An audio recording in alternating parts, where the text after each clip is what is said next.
Hi ladies and gentlemen, Adam Steele from Hot Pole Studios here. And today we're going to be doing something a little bit technical. If you've seen the Two Notes Torpedo line of cabinet simulators, there's the Studio, which is the big boy, the Live and the Cab. The Studio and the Live have load boxes inbuilt, so you can just get a tube amp, shove them in there, and that'll make a cabinet simulation and the amp won't blow up. There's also the Torpedo Cab, which is just the cabinet modelling. What we're going to talk about today is we're upgrading the Torpedo Cab, and the same you can do with the Torpedo Live. Originally, it could only do one cabinet with one microphone model, and now it's going to be able to do two microphone models, which for me is a massive thing.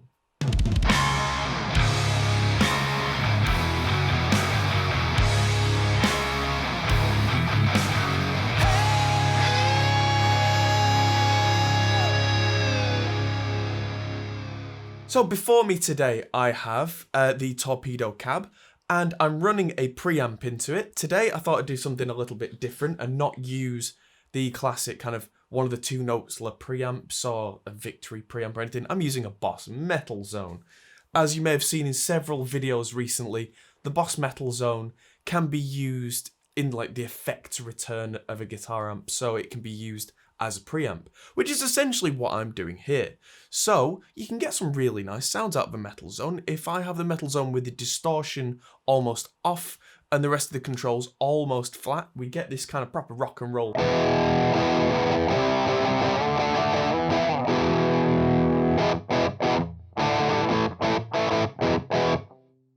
And that's pretty good rock and roll sound to me, but there is a limitation in terms of the Torpedo Cab.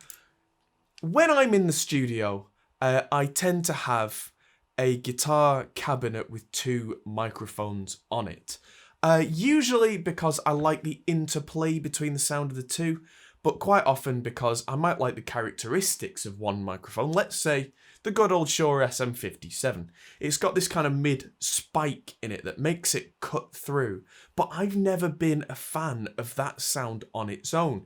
To me, it's piercing, it's cold, it's brittle, and just doesn't really do it for me. Conversely, something like a ribbon microphone has a very nice smooth sound across the whole guitar spectrum, but it doesn't cut through at all. It's kind of woolly, it's kind of ill-defined. Combine the two together and boom, you've got yourself a great rock and roll guitar tone. So recently, Two Notes have issued an update for this.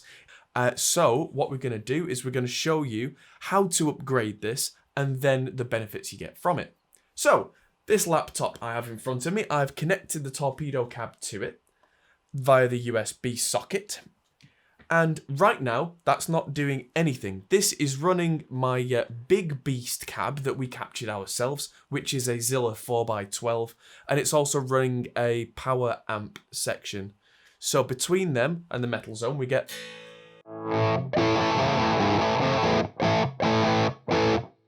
And we're using the U87 microphone model, which is decent enough. So let's run Torpedo Remote. You have to be logged in. For me, it says this is an alpha version of the remote. So the Torpedo Remote comes up with welcome to the upgrade of your Torpedo. So let's hit upgrade. It does a full backup of everything. One thing to note, if you've made some carefully made presets, make sure they're all saved and backed up somewhere. That's always a good plan before doing anything like a major upgrade. So the first thing I can see it doing is backing everything up. Your Torpedo has been upgraded. So if we now click on that, we should see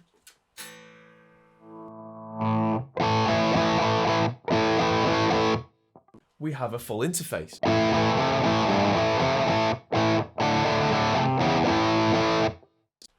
Now this is pretty cool. So we've got a bit of reverb. There's an EQ, which as you can see, I have not used. Oh, I've got -1 dB on the low end. I think there was just a little bit extra. Yeah, so mic A is currently set to the 87. Mic B is currently off.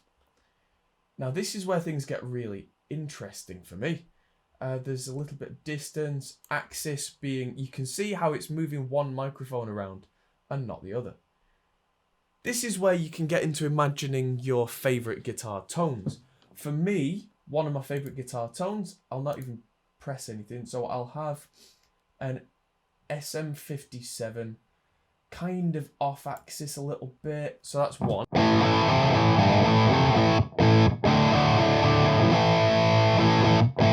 And then if we want to turn it into a real rock and roll tone, let's unmute microphone B, add in a Sennheiser 421, same distance as the other mic, so almost right on the grill, right in the middle, which is too bright on its own. But you mix the two together and you should get, let's see what happens.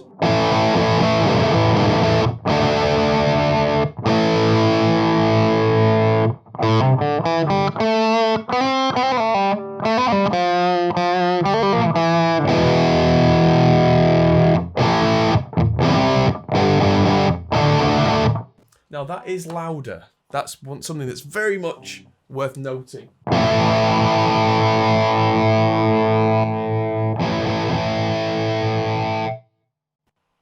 Whoa, no, don't want to flip the phases. That'll get weird quickly.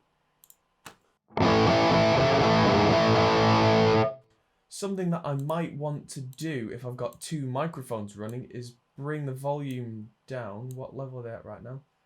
Let's say -5 each, and let's see how that stacks up with them both on.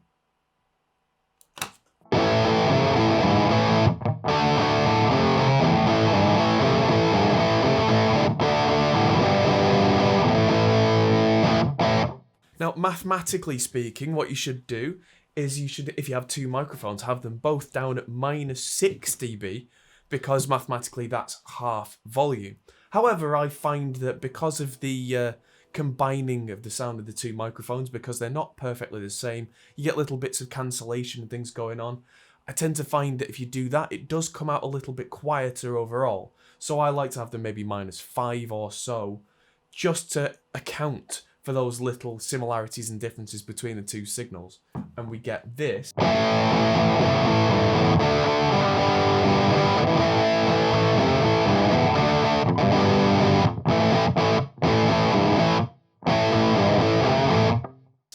Fantastic. This means I'm going to spend some serious time now completely changing all my presets and loading my proper cabinets up. So where do I save? Save. Save, yes please. And that's without any EQ. If I had a little bit of 6K on top and I'd take about a touch of the 800 Hz, that honkiness out the middle.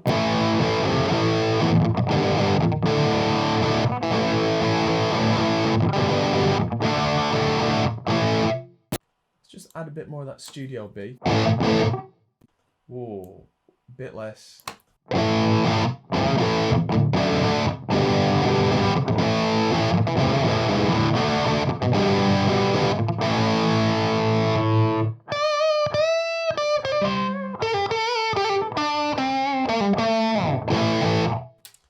So all the features were already there apart from this microphone B, and for me that is a massive thing.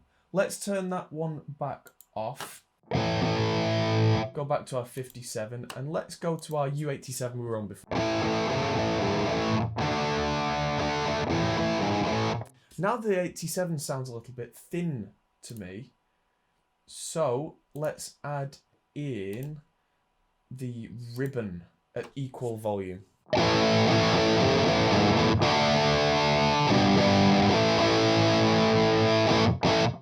I personally like to have ribbons that are capable of being on a guitar cabinet, dead center on the speaker, because the ribbon is so dark that compensates for that fact and gives it as much of that high end as we can. And then by moving the condenser mic off to the side a little like we have here,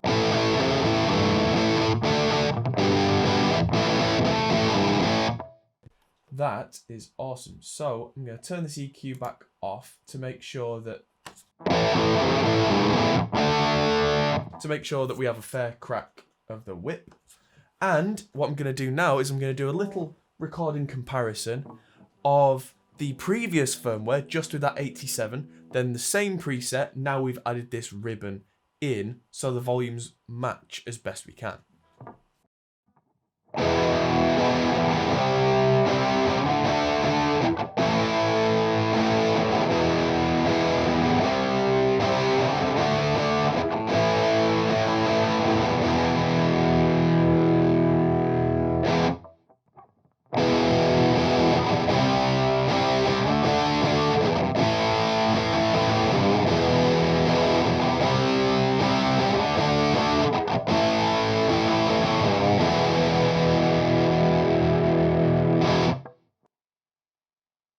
Now, hopefully in that comparison there, you could hear that even though like the ribbon was adding a certain brightness to it, I definitely think that the sound has more of a liveliness to it. There's a certain depth there in terms of the sound that simply wasn't there before.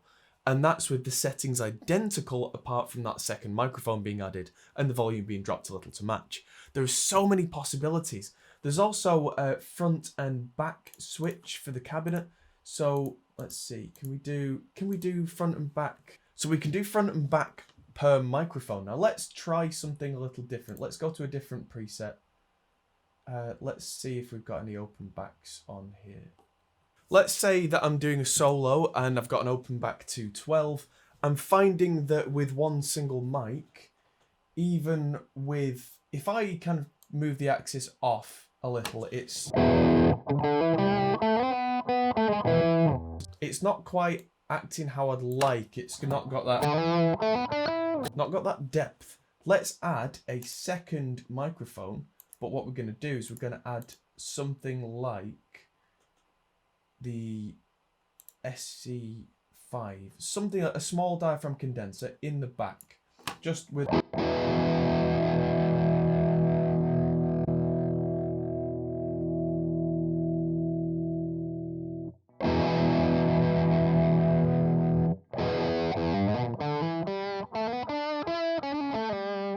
So on a solo, say, the good old mic on the front, it sounds a bit sterile. If I add in this back microphone,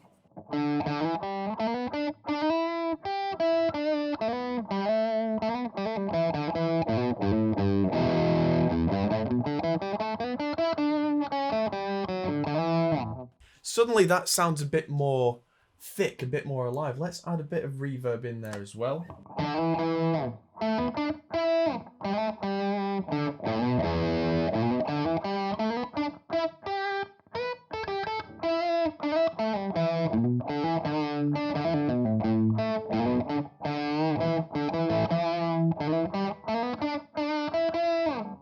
That's a nice little feature there. Let's save that to the Torpedo. And that is a proper solo tone for me for blues. Need I remind you that the preamp here I'm using is a Boss Metal Zone. And I'm getting quite a nice, if not perfect, bluesy kind of solo tone with a bit of that back of the cabinet thing going on, as well as the reverb. And there's so much. Oh, why is that muted? There we go.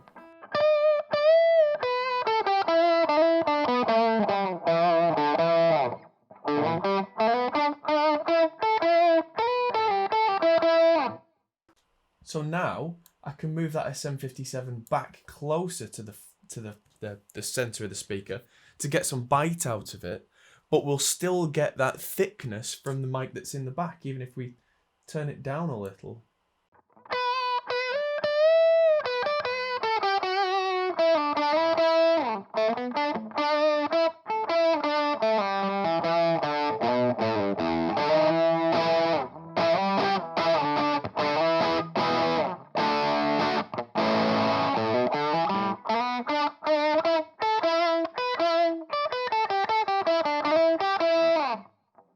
Interesting aside here is that for me, when I was doing all the captures for these cabinets, I did wonder why I had to put loads of effort into capturing the backs of all the cabinets, because especially for the Torpedo Cab and Torpedo Live, you couldn't really use them because only using the back of a cabinet and not the front gives you practically zero definition, which meant it was only useful for the Torpedo Studio and Wall of Sound plugin.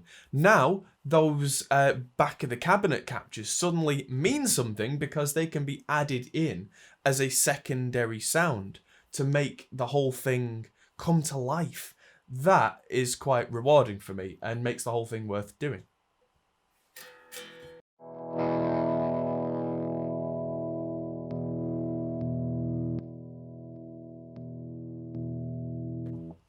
This is definitely something I'm going to be using a lot. Let's just call it, no, user will do for now. Right, so that's been saved onto there. Again, I'll just mention that I'm not using the computer for anything other than an easy way to change all the settings. All of these settings are changeable on the Torpedo Cab itself. So if there's anything you want to change in the middle of a show, say, it's a little trickier to navigate, but it's all possible, it's all there. And I'm probably going to be using this live a lot on bass from now on, because one of the things I like to do with bass is I like to use a preamp, and I've been finding that the inbuilt La Bass preamp speaker modeling, it's not amazing. It's kind of like an Ampeg 8x10. It's a little bit woolly. It's not my thing. But using the Torpedo Cab, I'll be able to do this because my favorite bass tones in terms of a studio setup are generally something like a Sennheiser 421 right in the middle of the cap on one of the speakers, which is really quite bright, but also something like a condenser or maybe even the sub-kick mic on another speaker off axis. I mean, I say another speaker, I mean on the same cabinet, but having that off axis to bring the low end in naturally, the two together can give you a really nice focus without that ultra high end snap that you get when you're not using a cabinet at all. It can have the low end sat quite full without you having to crank the bass control, which on a lot of preamps can lead to things being flubby and messy. You can end up with the best of all worlds here. So this is really an interesting thing that I'm going to be playing with. Anyway, I have waffled on and rambled for far too long, and I do apologise for that. But this is an absolutely fascinating update for me. And of course, it's free. It's available now if you look on the Facebook groups for Two Notes. But very soon, if not already by the time you watch this, it's going to be available on the Two Notes website for everybody with the latest version of the Torpedo remote software. As you saw before, you just press update and it does it all for you. So I hope you found this useful. Thank you everybody for watching, and I'll see you guys in the next video. Goodbye. Thanks for watching, guys. If you enjoyed this, feel free to check out our other videos, as you can find here, or check out our Facebook and Twitter, or our Patreon page, which helps us to make more videos like this. Thanks for watching, and we'll see you in the next video.